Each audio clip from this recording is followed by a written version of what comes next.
आज अपनी बात सदगुरु कबीर साहब जी की एक साखी के आधार पर रखूंगा।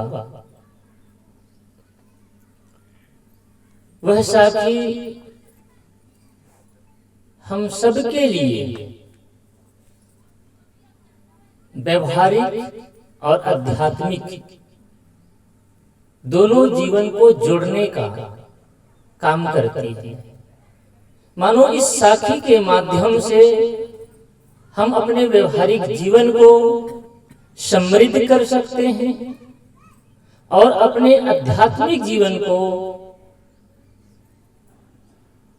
शांति से, मोक्ष से अपलावित कर सकते हैं। यह साखी सदगुरु कबीर साहब जी की सदग्रंथ बीजक के अंतर्गत आती है। अगर आप सबने कभी सदगुरु कबीर साहब की मौलिक रचना बीजक सदग्रंथ का अध्ययन किए हों तो आपको पता होगा उसमें 11 प्रकरण हैं, जिसका प्रथम प्रकरण, प्रथम अध्याय रमैनी है। 84 रमैनी है और 84 रमैनी कहते ही प्रार्थना को, माने स्तुति में ही है। वैसे सदगुरु कबीर साहब ने कभी किसी की स्तुति की नहीं है।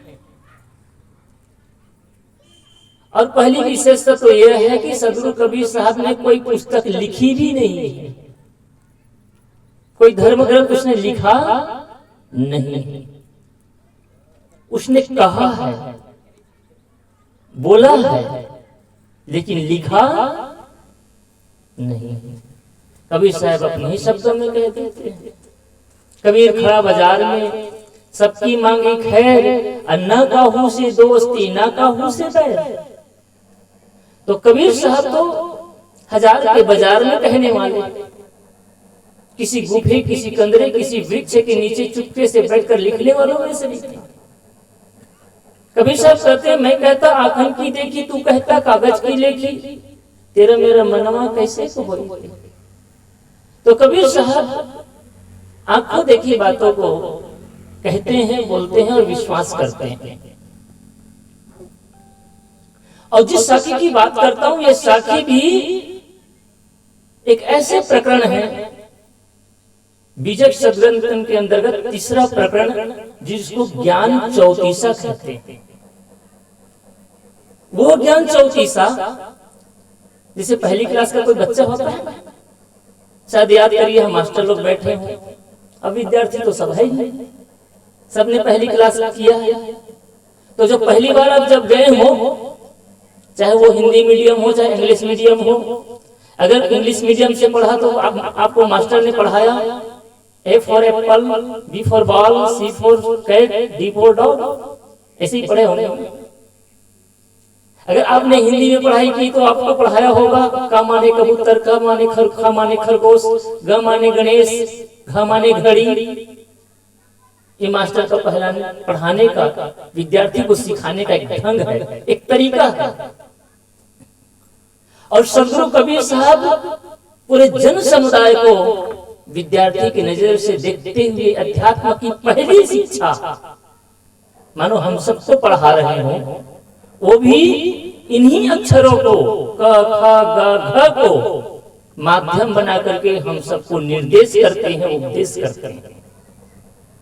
कभी कभी आश्चर्य होता है, जो सदगुरु कबीर साहब क से लेकर के अज्ञा तक का पूरा क्रमशः ज्ञान की चर्चा कर देते हैं, एक एक अक्षर का एक नया अर्थ देते हैं। उस कबीर को कुछ विद्वत जगत के लोग, अपने आप को विद्वान कहलाने वाले लोग, कबीर साहब को अनपढ़ भी कहते हैं। और बड़े बड़े विद्वान आपके गांव या शहर के नहीं, जो हिंदी जगत के बड़े बड़े लेखक विद्वान हुए हैं, ऐसे लेखक लोग भी सदगुरु कबीर साहब को अनपढ़ कहते हैं। पढ़ करके देखिए, और सिद्ध कैसे करते हैं? उसी कबीर की वाणी को, मसी कागज छुओ नहीं, कलम रहो नहीं हाथ, और चार युग का महत्तम कबीर मुख ही जनाई बात। देखो जी, कबीर साहब खुद कहते हैं कि मसी कागज छुओ नहीं, मैंने कभी शाही और कागज छुआ नहीं। देखो कबीर साहब खुद सिद्ध करते हैं, खुद कहते हैं कि मैंने कभी कलम नहीं पकड़ा, कभी कागज नहीं पकड़ा, इसलिए वो अनपढ़ है। लेकिन भाई, अगर इस साखी को इतना ही सत्य मानते हो, इतना ही सही मानते हो, तो नीचे की अर्धाली को एक बार पढ़ लीजिए। चार युग का महत्तम कबीर मुख ही जनाई बात। चारों युगों की जो चर्चा है, महत्तम है, महत्व है, महिमा है, उन महिमा को व्यक्त करने के लिए मुझे कापी कलम की जरूरत नहीं पड़ती, मैं तो यूं ही मुख से कह देता हूं। सोचिए, हम लोग इतना सुनते हैं, सब भूल जाते हैं, इतना पढ़ते हैं, भूल जाते हैं। और कबीर साहब कहते हैं कि चार युग, अरे इसी युग की नहीं, चार युग ने सदियों सदियों से जो चर्चा चली आ रही है, जो महिमा चली आ रही है, जो वर्णन होता आ रहा है, उसको तो मैं अपने मुख से ही कह सकता हूँ या कह देता हूँ। ये कबीर साहब की विशेषता है। सदगुरु कबीर साहब हिंदी जगत के महान कवियों में गिनती आता है, और उनकी क्रांति ऐसी हर क्षेत्र में। हिंदी का प्रसिद्ध गजल उसने दिया, हमन है इश्क मस्ताना, हमन को होशियारी क्या, रहे जगत आजाद जग में तो हमन को इंतजारी क्या। कितना बेहतरीन गजल है, हमन है इश्क मस्ताना। जब प्रेमी की जगत में बात करते कबीर साहब का, तो हम तो इस जगत का, इस धरती का ऐसा आशिक है, ऐसा दीवाना है, हमन है इश्क मस्ताना, हमन को होशियारी क्या, रहे जगत आजाद जग में तो हमन को इंतजारी क्या। और उलटवासी में ऐसे ऐसे अद्भुत उलटवासियां हैं।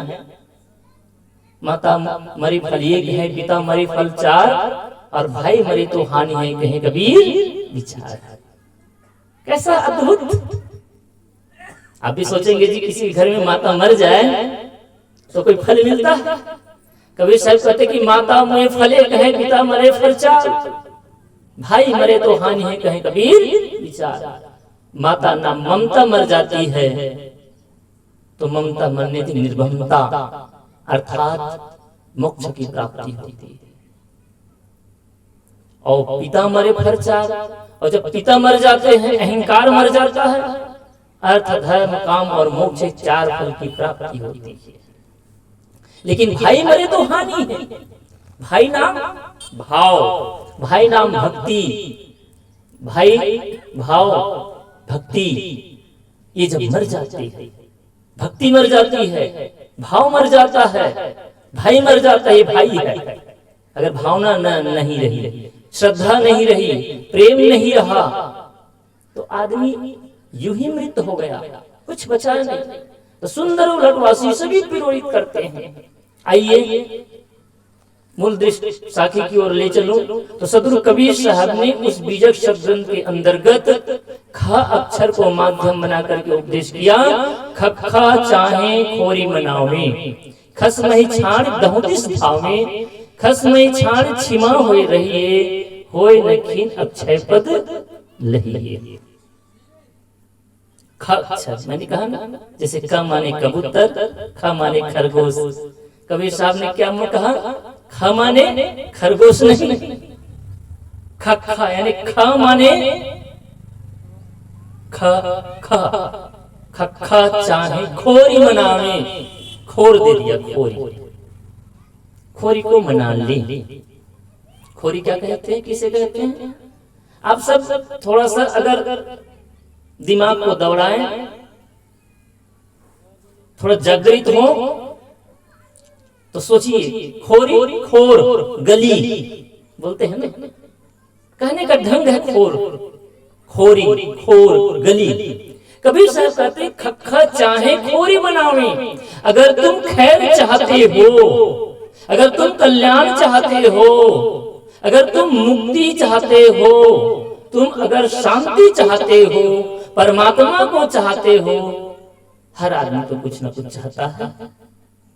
यहाँ जितने लोग भी बैठे हैं ना, हम सब लोग कुछ ना कुछ चाहते हैं, इसलिए कुछ ना कुछ खोज रहे हैं।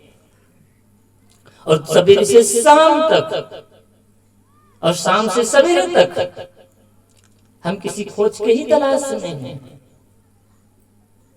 बस पता ये नहीं है कि क्या खोजना है और किस दिशा में खोजना है और क्या पाना है, ये पता नहीं है। और शायद इसीलिए कुछ आदमी उसको धन में खोजता है, कोई उसको पद में खोजता है, कोई उसे स्त्री में खोजता है, कोई उसे पुत्र में खोजता है, अन्य अन्य जगह खोजता है, और कोई उसे परमात्मा में भी खोजता है। लेकिन खोज सबकी है। कबीर साहब ने यह कहा, खखा चाहे खोरी मनावे। अगर तू खैर चाहता है, शांति चाहता है, ये सब चाहते हैं ना। कबीर साहब ने प्रश्न किया आप और हम सब के लिए, आप और हम क्या चाहते हैं? धन चाहते हैं, लेकिन धन मिल जाए तो चाहना समाप्त नहीं होती, और कुछ चाहते हैं। लक्ष्य वह है जिसकी प्राप्ति के बाद फिर से कुछ चाहना न रह जाए। सफलता वह है कि सफलता मिलने के बाद फिर से यात्रा न रह जाए, ये यात्रा पूरी होती है।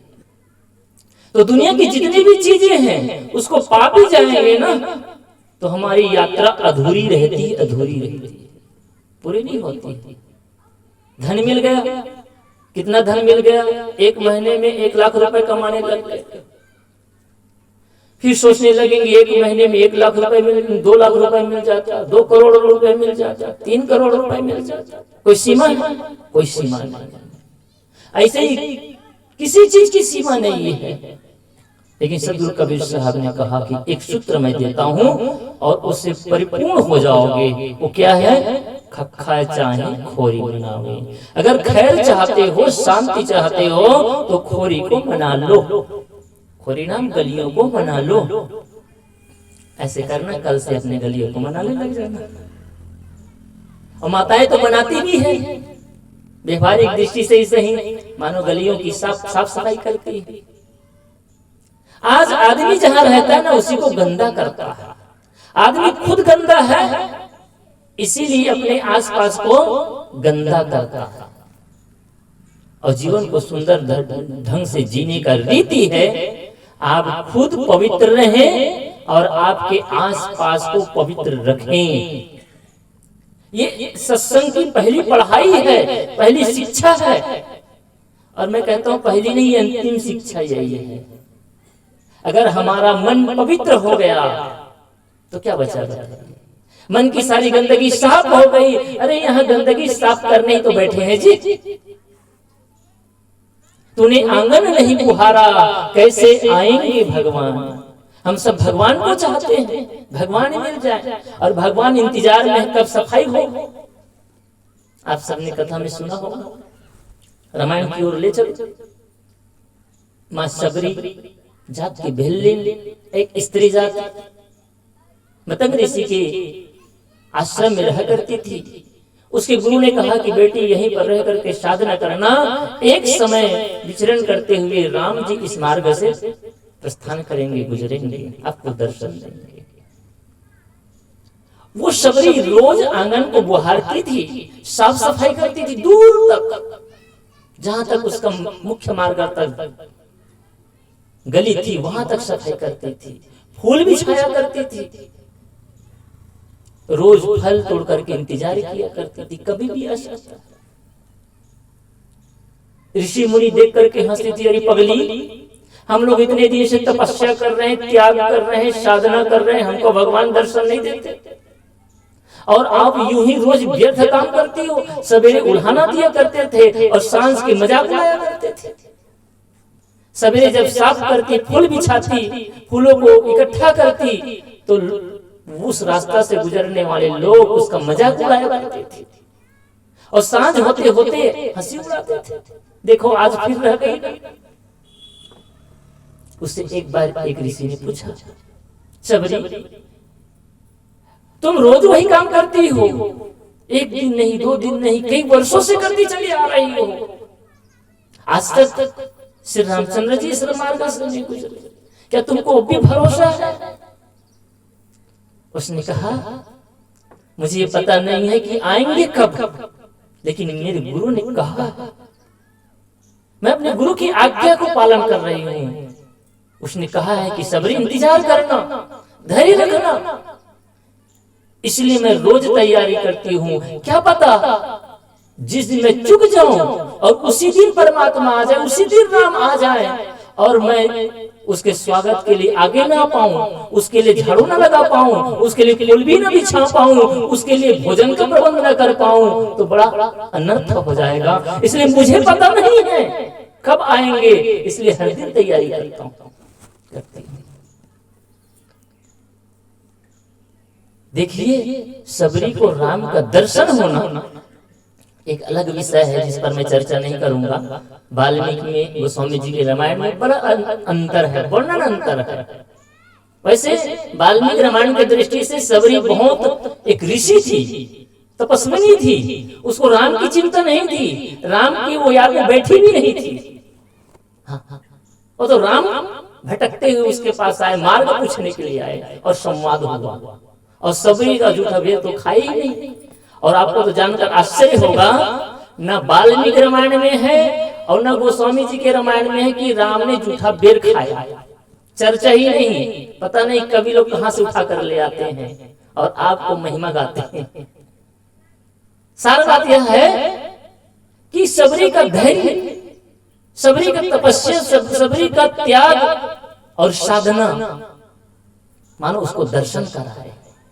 अरे वो दशरथ पुत्र राम से नहीं, वो साक्षात राम का दर्शन किए, अपने चेतन स्वरूप का दर्शन किए। कब? जब उसने आंगन को बुहार ली। कौन से आंगन? ये हृदय एक आंगन है, याद रखिए माता बहनों भाइयों। ये जो सत्संग हो रहा है ना, ये सत्संग एक प्रकार का झाड़ू है।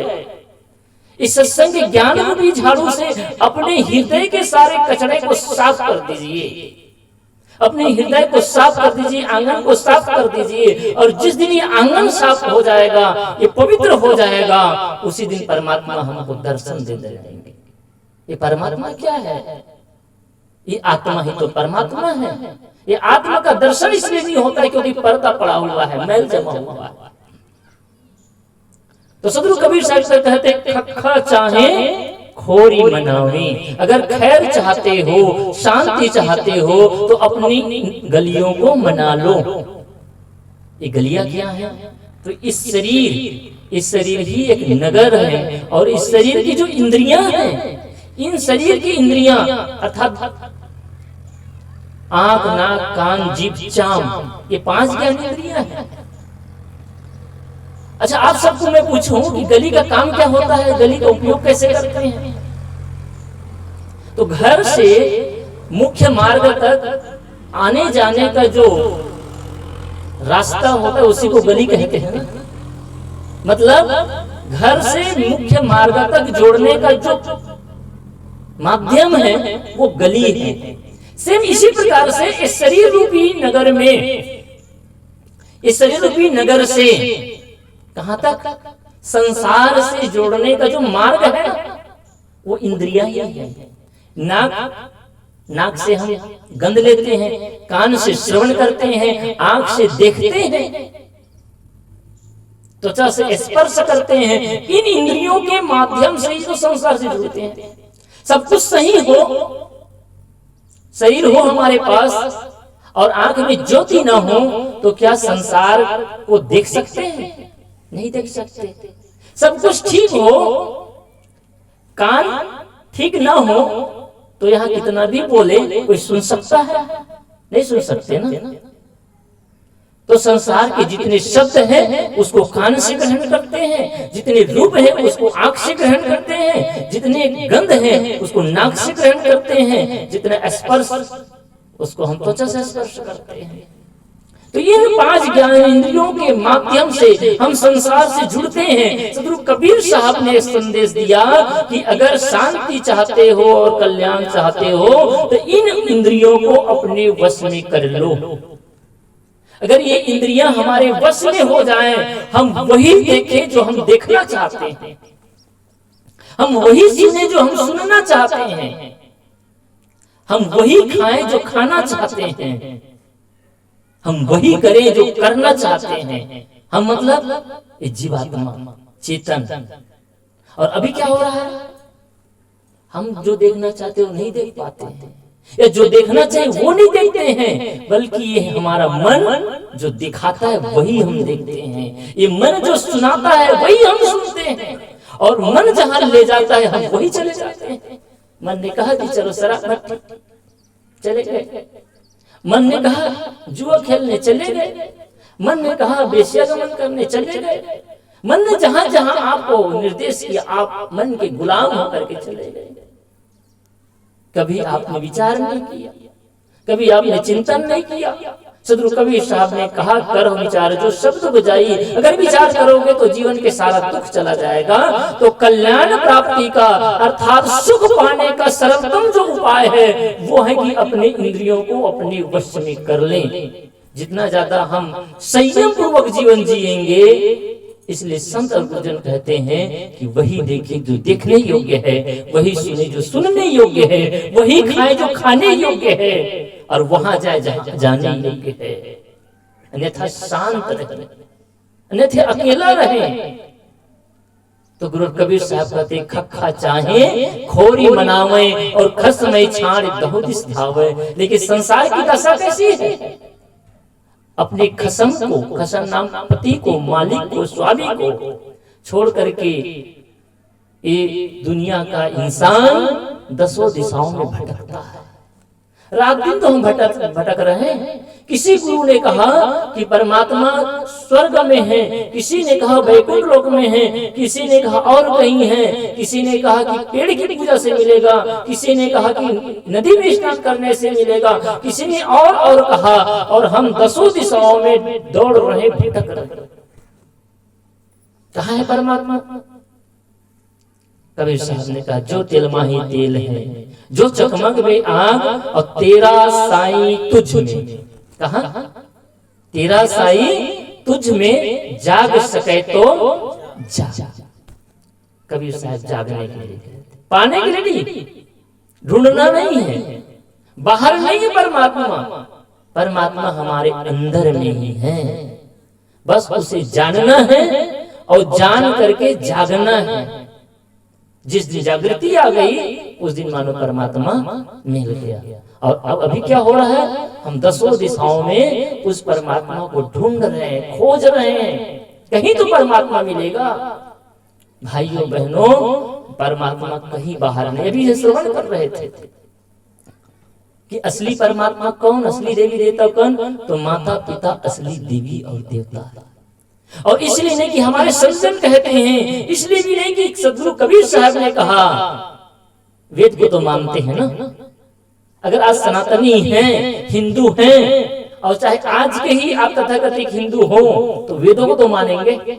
अरे कबीर पंथियों की बात मत मानिए, कबीर साहब की बात मत मानिए, ये साधु संतों की बात मानिए, कम से कम वेदों की बात तो मानेंगे ना। वेदों में क्या कहा गया है, मातृदेव हो, पितृदेव हो, आचार्य देव हो और अतिथि देव हो। वहां पर किसी विष्णु को, किसी ब्रह्मा को, किसी राम को, किसी कृष्ण को भगवान नहीं कहा, देवी देवता नहीं कहा। माता देवता है क्योंकि वो जन्म देती है, पिता देवता है क्योंकि वो पालन पोषण करते हैं, गुरु देवता है क्योंकि ज्ञान देते हैं, अतिथि देवता है क्योंकि आपको सेवा का अवसर प्रदान करते हैं। इसलिए इसको 4 देवी देवता माने गए, असली देवी देवता। और आज असली देवी देवता की पूरे भारत में अवहेलना कर रहे हैं, हर घर। मुझे तो सुनकर आश्चर्य हुआ।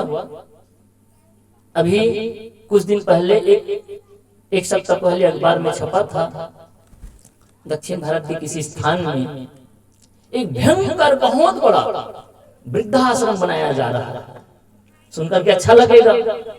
उसमें लिखा था कि शायद लाखों लोग भी रह सकते हैं और बहुत फैसिलिटी, वहां बहुत सारी सुविधाएं रहेंगी। वो सारी सुविधाओं जो घर में नहीं उपलब्ध है वो सब मिल सकता है।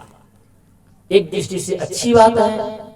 जिसके सच में बच्चे नहीं हैं, बेटे नहीं हैं, पालन पोषण करने वाले नहीं हैं, अगर ऐसे वृद्ध माँ बाप को, ऐसे वृद्ध जनों को अगर ऐसे सुंदर आश्रय मिले तो बहुत शुभकामना है उस संस्था को। लेकिन दुर्भाग्य यह है कि छोटे छोटे गरीब या गांव के माँ बाप नहीं, बल्कि बड़े बड़े धनपति लोग, अरब खरबपति लोगों के माँ बाप वैसे वृद्धाश्रम में जाकर के आश्रय पाते हैं, रहते हैं।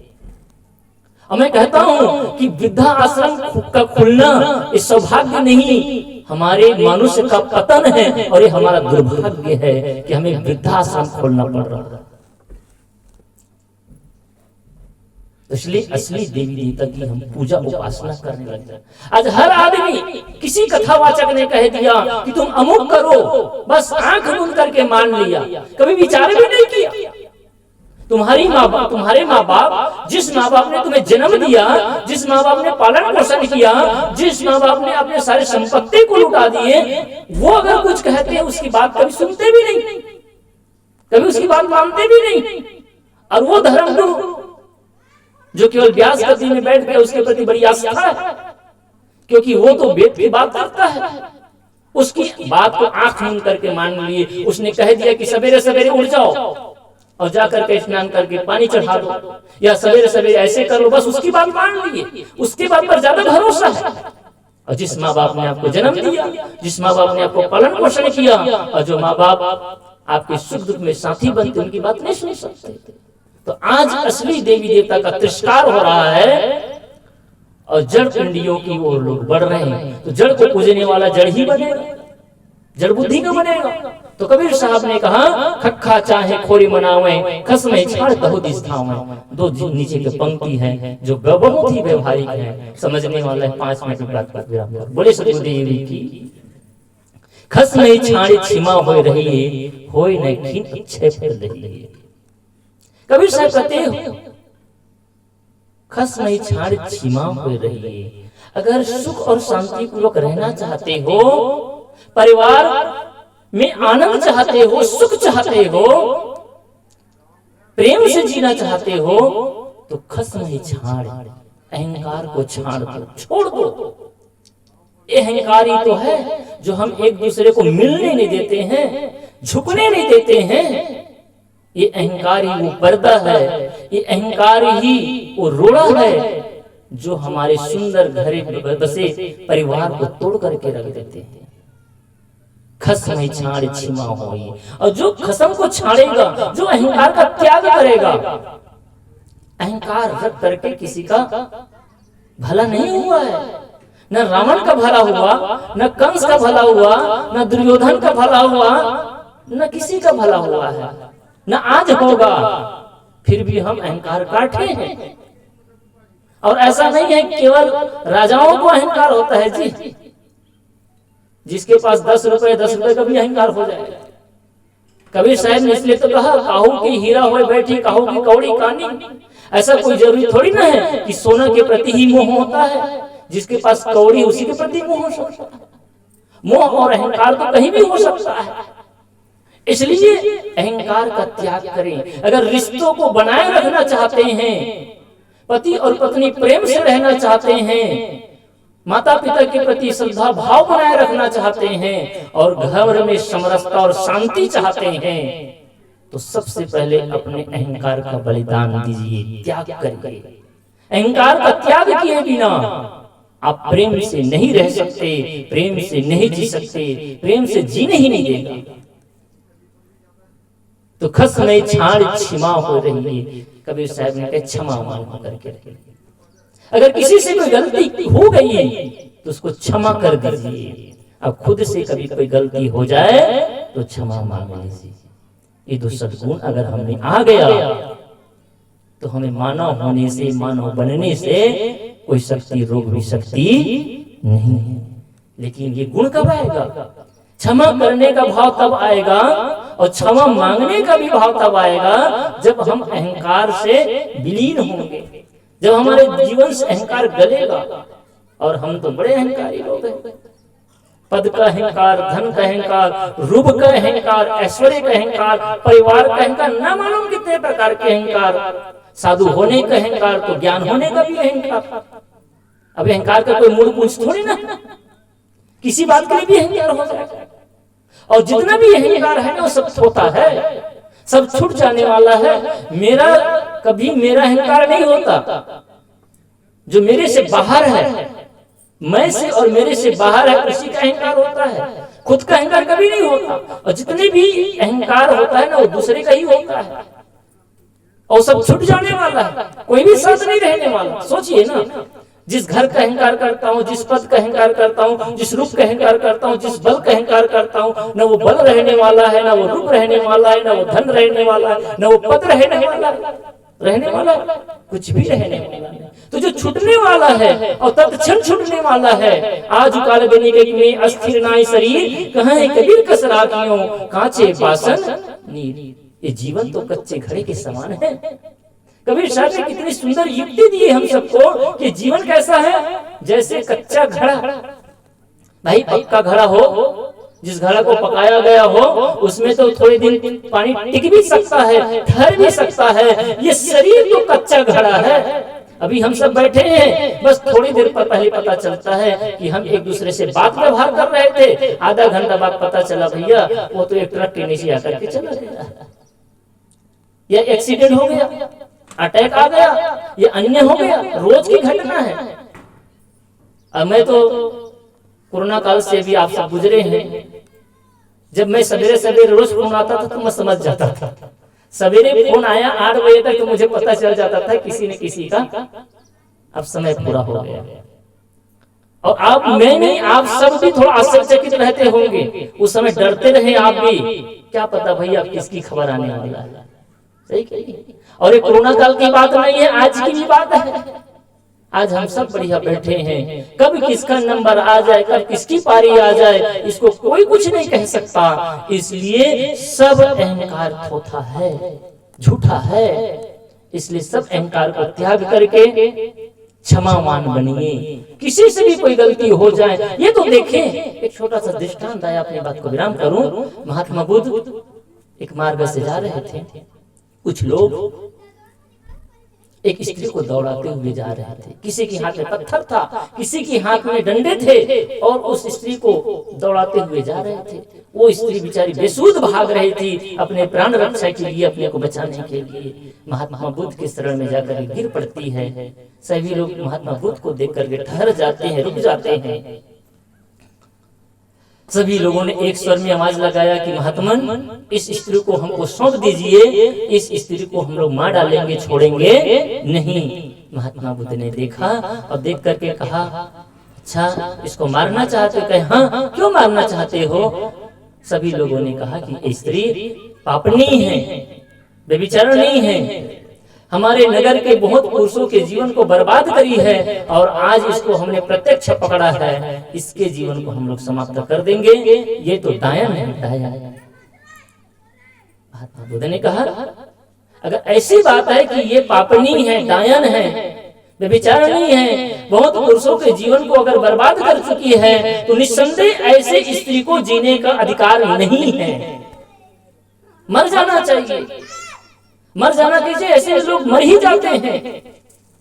लेकिन भाई जितने लोग खड़े हैं ना, इसमें से पहला पत्थर या पहले डंडा वही लगाएगा जिसके मन में कभी किसी स्त्री के प्रति दुर्भावना नहीं आई होगी, कुभावना नहीं आई होगी, किसी स्त्री को देख करके किसी का पुरुष का मन रिझाना होगा, उसको पाने के लिए ललायित ना हुआ होगा। अगर कोई ऐसा पुरुष हो तो निस्संदेह इस स्त्री को मारो, और ऐसी स्त्री को मारने के लिए मैं भी तैयार हूं।